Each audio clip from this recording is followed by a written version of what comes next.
RMC, Apolline Matin, 8h50, face à Canteloup. Tous les jours, l'info revisitée par Nicolas Canteloup. Cécile Duflot est encore avec nous pour sa voix de gauche. Et aujourd'hui, Cécile, vous nous parlez de la nécessité de relancer la natalité. Bah oui. Vous savez, je suis écologiste, j'ai été ministre et en plus j'ai une 4L, c'est vous dire si je suis compétente. C'est sûr. Et je peux vous dire que les incitations financières, on l'a vécu sous François Hollande, ça ne marche pas pour faire des bébés. Hein. Et puis de toute façon, faire un bébé, c'est pas un investissement rentable. Voilà, financièrement, ça ne marche pas. Je le sais, j'ai une 4L. Moi, je vois un enfant, ça coûte, et moi je sais, j'ai compté, sur 18 ans, ça coûte 180 000 €. Alors que moi, ma 4L, j'ai gardé 40 ans, j'ai gardé les factures de Speedy, c'est 6 328 €. Non, un enfant, ça coûte trop cher. Il y a des investissements beaucoup plus rentables, comme les éoliennes ou les panneaux solaires. Non, ne faites pas les enfants pour l'argent. Moi, j'ai vu un bébé, 80 cm de chair, ça peut faire péter les plombs en plus, hein, je vous l'ai dit. Alors qu'on n'a jamais vu quelqu'un se lever la nuit pour donner le biberon à un panneau solaire, hein, ou changer la couche d'une éolienne. Non.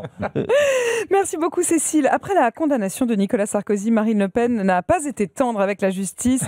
Madame Le Pen, bonjour. Madame, honte à la justice qui a condamné Nicolas Sarkozy, cet honnête homme.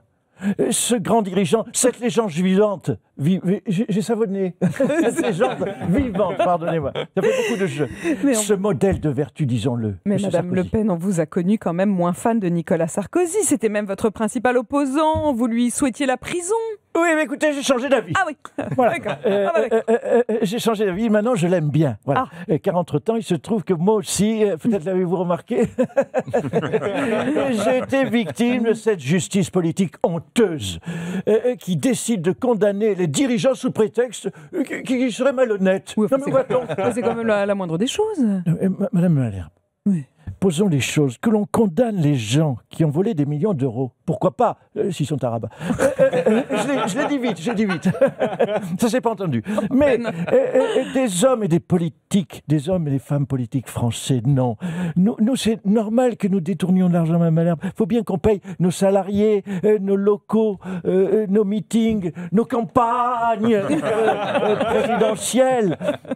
Avec quoi on va les payer ? Puisque vous savez, nous ne travaillons pas, on ne bosse pas, on n'est pas productifs. On ne rapporte rien, nous, les hommes et femmes politiques. Forcément, il faut bien qu'on ramasse, Mme de Malherbe, de l'argent quelque part. Je salue M. Marcel, dont je suis fan.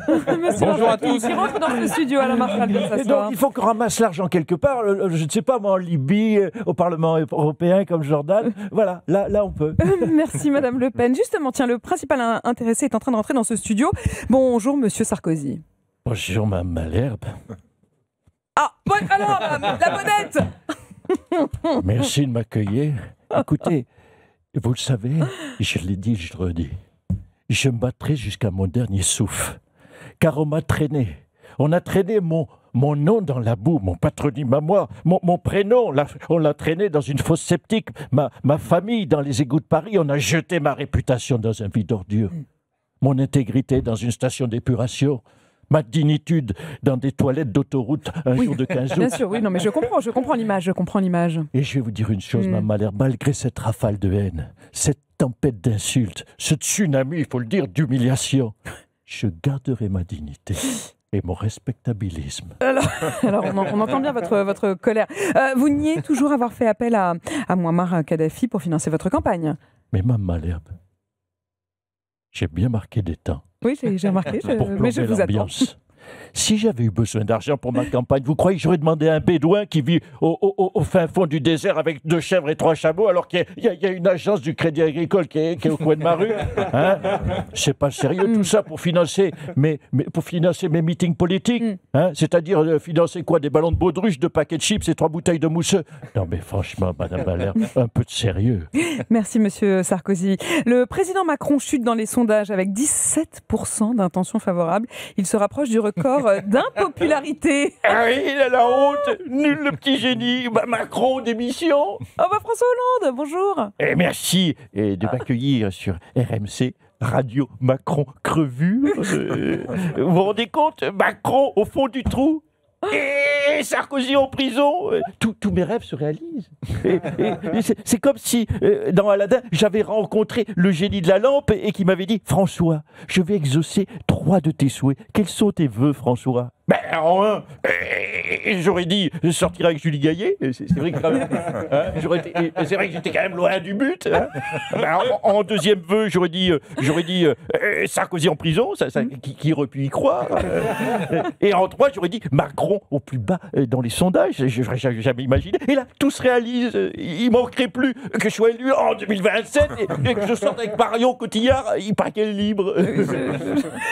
Non, mais vous vous rendez compte, 17% le petit Mozart, il est à 17%. Et 83% des Français le détestent. C'est formidable. Enfin, je précise quand même, monsieur le Président, qu'il se rapproche du record d'impopularité que vous déteniez jusqu'à présent. Vous avez quand même fini votre mandat à 13, monsieur Hollande. Oui, 13.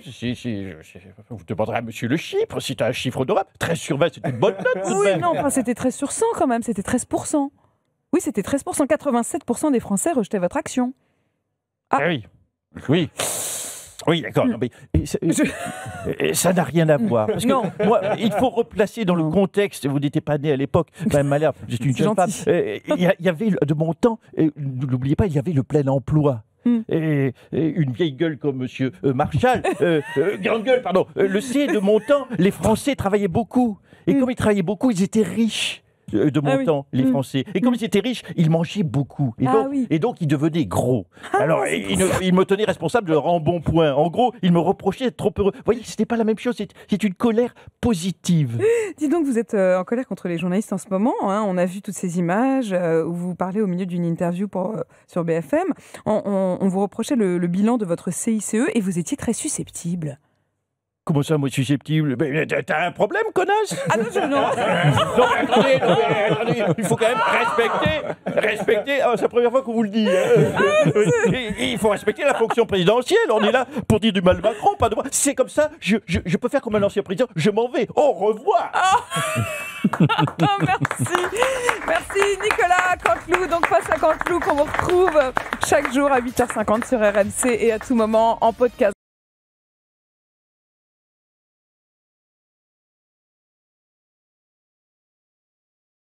Le temps est venu de reconnaître et que moi, François Hollande, je suis un tombeur, allons. Le temps est venu de reconnaître.